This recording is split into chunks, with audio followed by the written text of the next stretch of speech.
Évadez-vous dans un cadre verdoyant et paisible d'une propriété abritant 4 hébergements indépendants de 75 mètres carrés, dotés chacun d'une piscine privée. Les Nuits de Lens. Les Nuits de Lens, votre oasis privée à Sainte-Anne, en Guadeloupe, pour une expérience de détente totale. Plage à 10 minutes, parking privé et Wi-Fi gratuit, ainsi qu'un espace commun, barbecue avec table. Les Nuits de Lens. Téléphone 06 90 32 72 37. 06 90 32 72 37. Martinique Actualité. Guadeloupe Actualité. Et notez qu'hier à l'Assemblée, les députés ultramarins ont demandé l'examen de l'article 55 des crédits de la mission Outre-mer. Ce dernier prévoit une aide financière pour les hexagonaux qui souhaitent créer une entreprise sous nos latitudes. La mesure, très peu discutée, n'a pas manqué d'irriter des parlementaires ultramarins comme Frédéric Maillot qui y voit un tremplin pour les hexagonaux en manque de soleil. Philippe Vigier, mis en minorité sur ce projet, a indiqué que les originaires d'outre-mer seront prioritaires. Un passeport pour l'installation professionnelle voté avec un nouveau 49.3, le 17e du gouvernement Borne. L'État prend donc en charge le billet d'avion des personnes venues d'Hexagone, alors que dans le même temps, l'amendement visant à faire baisser le prix de ces billets d'avion en outre-mer est rejeté. Et dans le cadre de la journée non au harcèlement, les établissements scolaires mettent le paquet sur la sensibilisation. Au collège Aurélie Lambourde des Abîmes, des ambassadeurs harcèlement sont même nommés pour assurer le lien avec l'assistante sociale de l'école. Une fresque humaine a été réalisée et les enfants ont présenté leur création artistique sur cette problématique. Le reportage.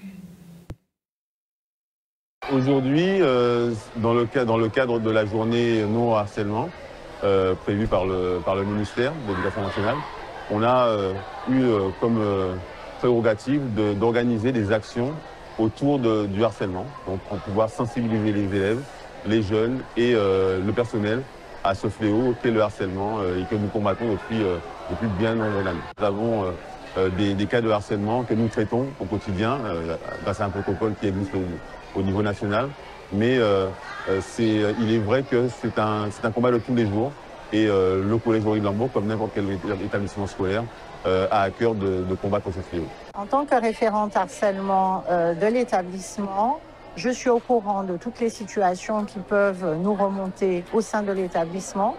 Donc, nous recevons les élèves en binôme, assistante sociale, CPE, infirmière, psychologue.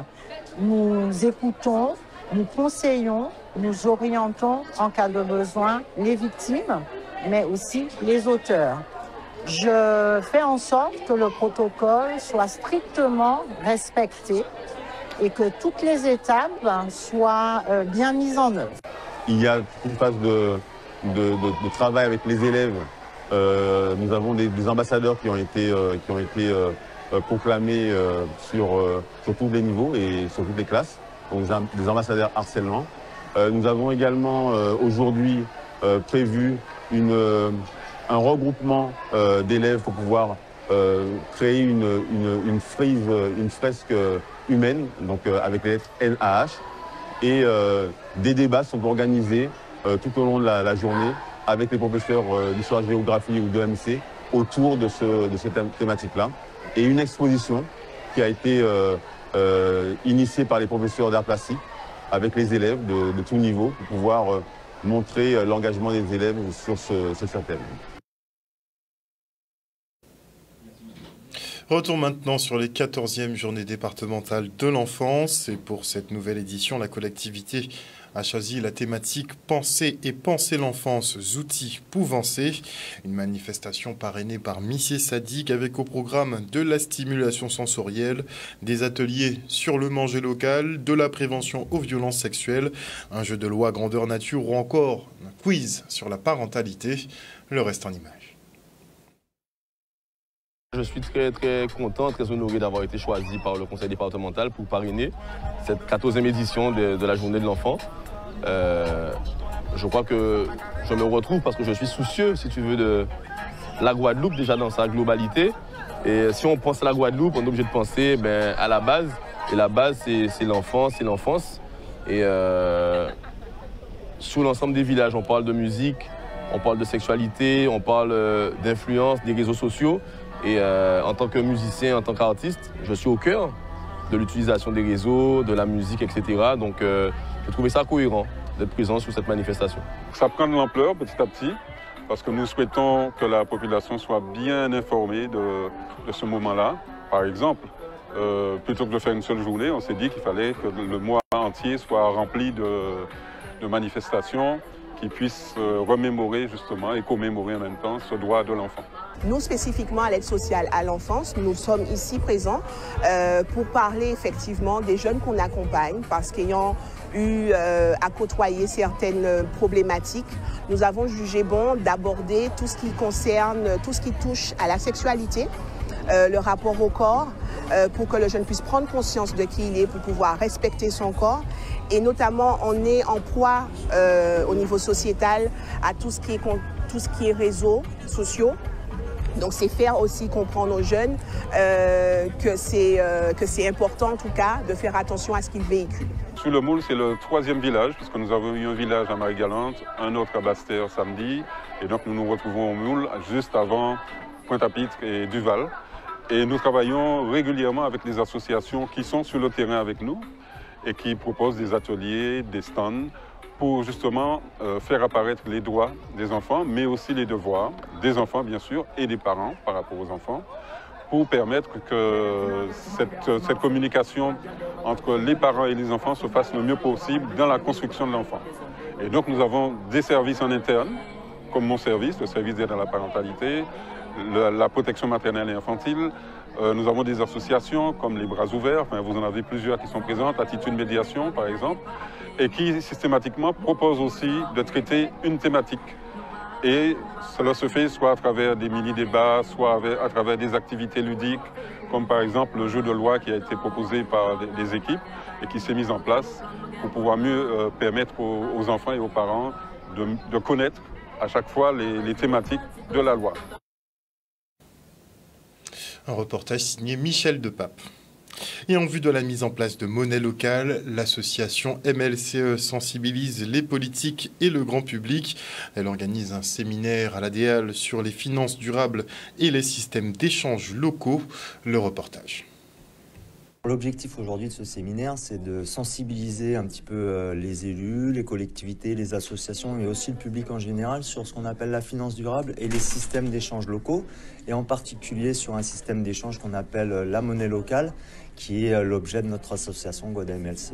La monnaie locale, elle sert avant tout à échanger entre nous, c'est-à-dire entre acteurs du territoire. C'est-à-dire la monnaie locale, elle va fonctionner avec des gens qui apportent une valeur ajoutée au territoire, souvent des très petites entreprises, on n'est pas là pour travailler avec les multinationales, c'est à destination des TPE, PME. Et puis l'intérêt, si vous voulez, c'est d'emprisonner la richesse sur le territoire pour faire circuler cette monnaie locale entre les acteurs du territoire. Et comme le disait Monsieur Champsavoir, c'est en fait le passage de l'argent de main en main qui crée la richesse. Donc voilà. La monnaie locale est un outil financier, est une démarche vertueuse et qui va nous permettre, justement, puisque nous prônons les circuits courts, nous prônons le développement et je veux dire que l'autosuffisance alimentaire, nous prônons donc l'initiative guadeloupéenne. Ben là, ça va nous permettre de mesurer et de véritablement maîtriser la circulation de l'argent en Guadeloupe, permettre aux Guadeloupéens de profiter de l'initiative que pourraient prendre les acteurs guadeloupéens et aussi les collectivités territoriales. Écoutez, on est en fin d'étude de faisabilité, on verra à la suite de cette expérimentation la réussite de ce projet, et puis évidemment on est à l'écoute de toutes les communautés d'agglo, toutes les communes qui comprennent ce projet, qui s'y intéressent et qui pourraient avoir envie de faire un test ou en tout cas de travailler avec nous sur ces sujets. Et on part maintenant pour le conseil municipal de la ville des Abîmes qui honore les jeunes de son territoire et les Miss et Mister Guadeloupe 2023 qui nous représenteront lors des élections nationales. Le reportage. Écoutez, en tant qu'élu à la jeunesse, bien entendu, mise à l'honneur de jeunes Guadeloupéens ayant réussi. Donc, nous avons eu pilote, nous avons eu Miss et Mister, nous avons eu un gros lot, en fait, aujourd'hui. Et nous sommes fiers aujourd'hui de pouvoir dire à ces jeunes, continuez à avancer. C'est une façon de les encourager. Les mises à l'honneur, c'est une façon de les encourager, de leur dire, ben, écoutez, on est avec vous, la municipalité vous accompagne. Et donc, c'est pour ça. Je suis très contente aujourd'hui d'avoir été honorée par la ville des Abîmes et surtout d'avoir reçu cette médaille. Parce que oui, c'est vrai, représenter les Abîmes à une élection régionale, voire même nationale, c'est vraiment une fierté. C'est vraiment un honneur pour moi d'être présent aujourd'hui à la mairie et de voir que la ville nous soutient, le Mister et la Miss, et voir que ça va continuer jusqu'à Mister France et à Miss France. C'est vraiment un plaisir en fait. Et c'est aussi un plaisir de pouvoir représenter justement la ville des Abîmes. Et je peux même aller plus loin, représenter la Guadeloupe à cette élection. Pour un jeune abîmien, tout particulièrement du Rézé, c'est un accomplissement d'être reconnu par ses pairs et ça montre la qualité de nos travaux. On met plutôt des actions en place, effectivement. Ben, vous avez plusieurs volets. Le volet insertion, où on prend des emplois civiques. On va bientôt voter en conseil municipal une série d'emplois civiques. On a aussi des forums qu'on a mis en place pour l'insertion de ces jeunes. Et on suit, puisque ces jeunes font partie généralement d'associations, des associations sportives, vélo, basket, etc. Ben, nous subventionnons ces associations de façon à ce que les jeunes atteignent leur objectif, gagner des championnats, gagner des courses. Vous avez vu avec le CSCA, le Tour de la Guyane. De toute façon, on est derrière eux. La municipalité est derrière eux et Éric Jalton tient à ce qu'on soutienne le sport abîmien, mais la jeunesse dans toutes ses formes, scientifiques comme sportives. Il y a beaucoup de choses à faire. On est confronté à cause du changement climatique à pas mal de problématiques environnementales. Et nous avons choisi de prendre à bras le corps les problèmes de la pollution atmosphérique. Et il faut vraiment qu'on s'intéresse à cela. C'est pour ça que nous travaillons scientifiquement dessus et nous faisons énormément de vulgarisation scientifique pour que la population puisse comprendre les phénomènes qui les impactent et surtout adopter les bons gestes face à ces phénomènes. Évidemment, être le premier élu en Guadeloupe à ramener l'écharpe de Mister France, c'est déjà l'objectif pour le moment, parce qu'il faut savoir que la Guadeloupe ne l'a jamais remporté. Je peux même aller plus loin en disant que les Antilles n'ont jamais réussi à s'imposer. Donc là, actuellement, c'est l'objectif premier. Et vous venez de voir d'ailleurs Miss Guadeloupe qui s'est envolée pour Paris. Elle rejoindra l'équipe Miss France le 16 novembre prochain pour entamer effectivement leur parcours initiatique, on va dire entre guillemets. Regardez. Alors aujourd'hui, c'est une date importante pour nous puisque Jalilane Maes, notre Miss Guadeloupe 2023, va prendre son vol pour Paris pour rejoindre l'aventure Miss France qui débutera le 16 novembre prochain avec le grand rassemblement. Donc nous sommes tous réunis autour d'elle pour lui souhaiter un bon voyage. Nous allons la retrouver du coup en décembre pour le soir de l'élection. Donc pendant un mois, elle va partir en Guyane une dizaine de jours pour tout ce qui est voyage de préparation et toutes les images du show. L'aventure Miss France, je le dis très souvent, c'est une aventure humaine avant tout. Donc découvrir, apprendre le maximum de compétences et puis revenir de plus belle. Puis elles vont rejoindre Dijon à partir de la fin du mois de novembre jusqu'au 16 décembre. Là, elles vont rentrer dans une phase de préparation du show qu'on verra à la télé. Et le 16 décembre au soir, à Dijon, nous aurons l'élection de Miss France 2024. Me dépasser, me dire vraiment que je peux y arriver. Franchement, je demande aux Guadeloupéens de me soutenir un maximum sur les réseaux sociaux, de voter pour moi et surtout d'être présent en famille, entre amis, le 16 décembre à Dijon pour vraiment voir ce moment, une élection vraiment incroyable qui va se passer ce soir-là. Mais ça, on t'avait dit, c'est que Jalilane qui a compté 6 autres. Donc vraiment, nous sommes là pour la soutenir déjà tout au long de son aventure pendant un mois, à travers les réseaux sociaux, participer au sondage, dire qu'on souhaite que Miss Guadeloupe aille le plus loin possible, qu'elle ressente notre ferveur et notre chaleur. Et surtout le soir de l'élection, évidemment, elle aura besoin de nos votes. Toute la Guadeloupe sera invitée à soutenir Miss Guadeloupe si elle fait partie du top 15 et évidemment si elle fait partie du top 5. Donc de voter, voter, voter pour Miss Guadeloupe. Et plus souvent fermée couverte, la piscine de Rivière-des-Pères reprend du service. Seule structure pour la pratique de la natation dans le sud Basse-Terre, l'outil est théoriquement indispensable. Regardez. Ça fait 6 ans qu'on était en apnée, je peux vous dire qu'on a battu des records. Aucune piscine au monde n'est restée aussi longtemps fermée, n'a rencontré autant de difficultés. 44 ans qu'on est là, elle a 50 ans. On a 9 emplois à protéger, on a 1500 licenciés à retrouver. On a 40 000 enfants qui sont dehors depuis 6 ans, avec des enfants qui sont entrés en classe de 6e, sortis ensuite pour entrer au collège et après entrer au lycée sans savoir nager. Je peux vous dire, pour le professeur de PS que je suis à la retraite, ça fait lourd et c'était pour nous moralement très difficilement supportable. Donc on s'est battu, on a été seuls à se battre. Aujourd'hui, tout le monde veut entrer, tout le monde veut adhérer, tout le monde pense que la piscine va pouvoir, comme par miracle, accueillir tout le monde. C'est pas possible. Il va falloir y aller progressivement, bien sûr, et puis il va falloir surtout croiser les doigts pour qu'on ne se retrouve pas confronté à des difficultés auxquelles on n'est pas nécessairement préparé, malgré toutes les péripéties, et surtout parce qu'on ne maîtrise pas. On ne maîtrise pas la totalité donc, de ce fonctionnement. C'est une immense joie pour moi ce soir de pouvoir voir toutes ces dames qui sont venues joyeusement, pleines de bonne humeur, très motivées, très enjouées à l'idée de reprendre l'activité, une des activités, je dirais même favorites du club, l'aquabike, qu'on n'avait pas pu pratiquer depuis 6 ans par manque de piscine. C'est une activité effectivement qu'on ne peut faire qu'en piscine, puisque les vélos ne peuvent pas se mettre dans la mer, on ne peut pas les conserver dans la mer, ils ne sont pas stables. Donc c'est vraiment l'eau de la piscine qui manquait à cette activité. Et ce soir, vu le très joli groupe que nous avions, nous étions une vingtaine, ça prouve que l'engouement revient et nous sommes très très heureux de pouvoir profiter de ce beau complexe ce soir. Ça me fait chaud au cœur de reprendre les activités, de reprendre les cours et de voir vraiment une population très dense et très animée. J'ai été très heureuse de donner le deuxième cours qu'on a commencé depuis hier et le cours d'aquabike. Et viendra les cours d'aquagym et les cours de natation. L'aquabike hors de la piscine, ce n'était pas possible. Donc, de retrouver cette proximité, c'est agréable. Et de voir le sourire aux lèvres, c'est encore plus agréable, je dirais. 50 ans après, cette piscine mérite d'être reconstruite intégralement, totalement, lui redonner un cachet olympique avec 10 couloirs, avec des gradins, avec des vestiaires dignes de ce nom, avec également donc, des plongeoires, avec également des tribunes, comme par le passé, et avoir une capacité d'accueil d'au moins 400 personnes. Voilà, il y a de la place pour le faire. Maintenant, il faut un porteur de projet, il faut de l'argent, il faut effectivement une volonté politique aussi.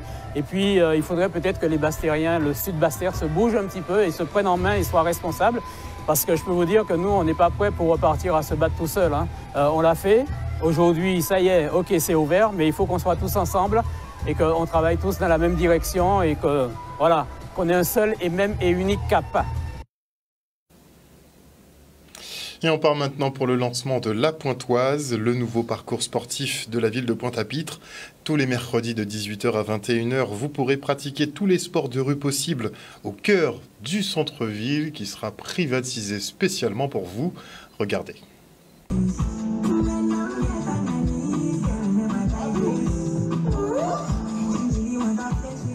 Ce soir, nous avons procédé à l'inauguration du tout nouveau parcours sportif La Pointoise. Donc, il s'agit d'un parcours sportif piétonnisé, entièrement sécurisé, qui sera ouvert tous les mercredis de 18h à 21h, qui sera librement accessible, qui pourra être fréquenté par tout le monde, du plus petit au plus grand, et qui va permettre la pratique de tous les sports de rue. Donc l'objectif, c'est de faire bouger la population parce que tout le monde connaît maintenant les bienfaits du sport sur la santé. Et adossé à ce parcours sportif, à cette inauguration, nous avons voulu mettre un village santé pour justement permettre à la population d'aller au-devant de professionnels de santé. Nous faisons partie d'une association qui s'appelle Infirmières en Mouvement. Voilà. Et dans le but pour nous, là, aujourd'hui, ce soir, c'est de présenter l'association et expliquer aux patients l'avantage de pouvoir se faire dépister par rapport au diabète et à l'hypertension. Sachant que nous sommes dans un pays où on mange bien, on fait très peu de sport.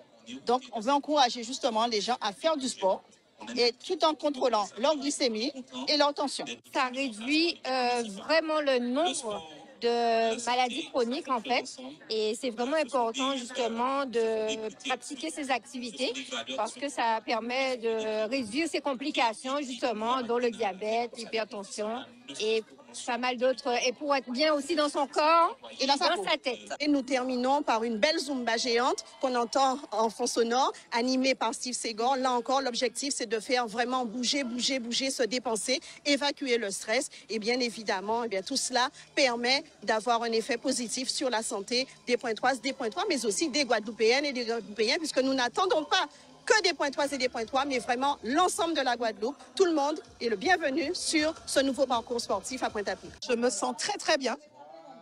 En fait, c'est un beau projet de la ville de Pointe-à-Pitre que j'ai su par les médias et par Steve Segor. Et comme je sais que les Zumba de Steve Segor, c'est formidable, parce qu'on travaille le tout, corporellement parlant. Il y a de l'ambiance, il y a beaucoup de cohésion, ça fédère beaucoup de monde. Donc, c'est tout à fait normal que je suis ce beau projet. Alors, ça se passe super bien. Alors, moi, j'ai l'habitude de suivre Steve et c'est toujours de bonne ambiance. On est toujours de bonne humeur. Et effectivement, c'est chaud.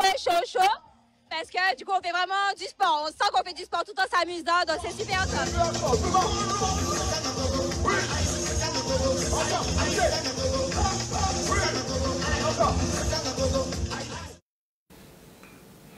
Et avant de se quitter, je reçois Isabelle Voitier, directrice artistique de la Total Praise, un événement gospel qui se tiendra ce dimanche au Ciné-Théâtre du Lamentin. Bonsoir Madame Voitier. Bonsoir. Alors avant d'en venir effectivement à l'organisation pure et simple de l'événement qui se tiendra, je le disais, dimanche qui vient au Ciné-Théâtre du Lamentin, je profite effectivement du fait de vous recevoir puisque on parle d'un concert gospel, donc j'imagine que vous avez une petite tendance spirituelle, une petite tendance religieuse. Alors surtout une tendance d'amour, alors un amour fort pour les personnes. Je suis native de la Guadeloupe. Alors, née à Saint-Claude et Capesterre-Belle-Eau, c'est... Donc, un amour fort pour le peuple guadeloupéen, d'abord. Un amour aussi fort pour Dieu, oui, c'est vrai. Mais en dehors de toute religion, j'ai envie de dire, plus, voilà, cet élan d'amour. Et on veut vraiment... Et puis aussi, Total Praise Guadeloupe vient de naître. Alors, un grand hommage à Total Praise Guadeloupe et tous les Total Praise qui vont rejoindre Paris, Martinique, Dominique, qui vont venir rejoindre pour former vraiment un grand élan de solidarité pour tout ce qui se passe dans le monde aujourd'hui. On est là pour dire, voilà, on est ensemble et on va faire, j'ai envie de dire, de ce moment, un moment inoubliable pour ceux qui seront là, pour que ça puisse leur donner de la joie, de l'espoir au quotidien. Donc c'est chanter l'amour, chanter pour se sentir mieux, chanter pour partager avec les autres. Exactement, exactement. Donc dimanche 12 novembre, il y a 2 sessions, 16h et 19h, au Ciné-Théâtre du Lamentin. Pas besoin d'être religieux ? Non, absolument pas.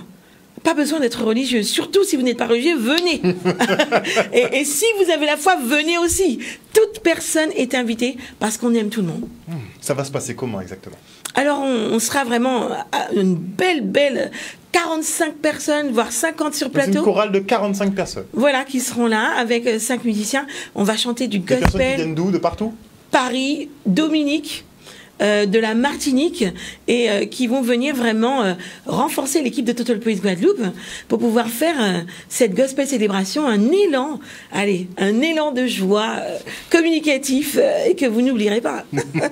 Donc Total Praise Guadeloupe, hormis cet événement, quelles seront justement les activités de Total Praise Guadeloupe puisque vous venez de voir le jour et je vois que vous êtes en lien justement avec plusieurs pays de la Caraïbe mais aussi à l'international. Alors Total Praise Guadeloupe répète chaque semaine et d'ailleurs pour ceux qui voudront rejoindre, le lendemain, le lundi 13, il y aura un casting possible pour ceux qui veulent intégrer Total Praise Guadeloupe et pour former cette belle chorale de personnes locales parce que la Guadeloupe, elle bat déjà dans mon cœur. D'abord, parce que, comme je l'ai dit, j'ai été élevée par ma grand-mère qui habitait Capesterre-Belle-Eau et j'ai vécu à Capesterre-Belle-Eau, donc... Petit coucou. Bien sûr.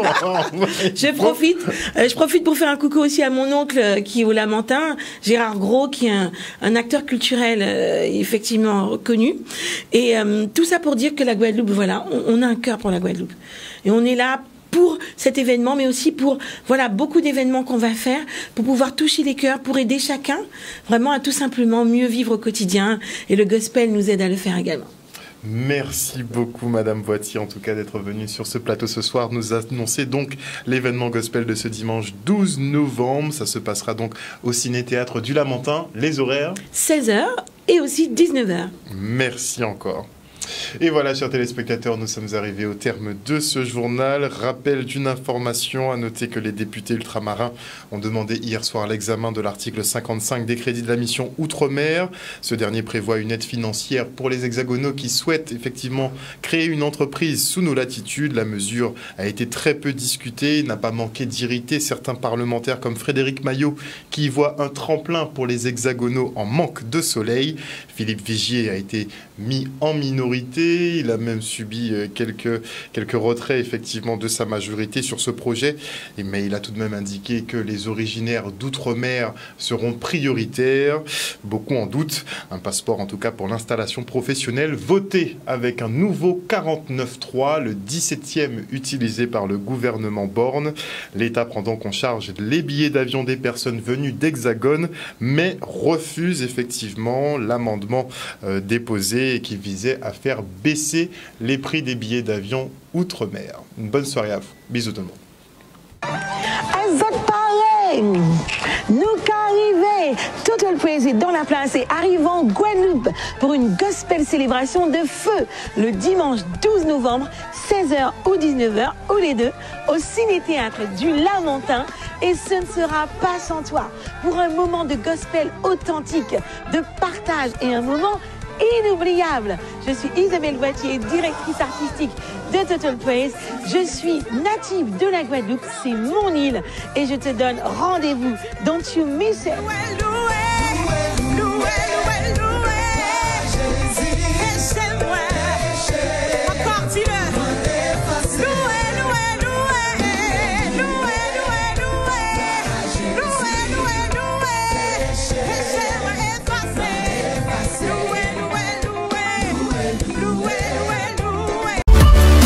O News Radio sur outremernews.fr.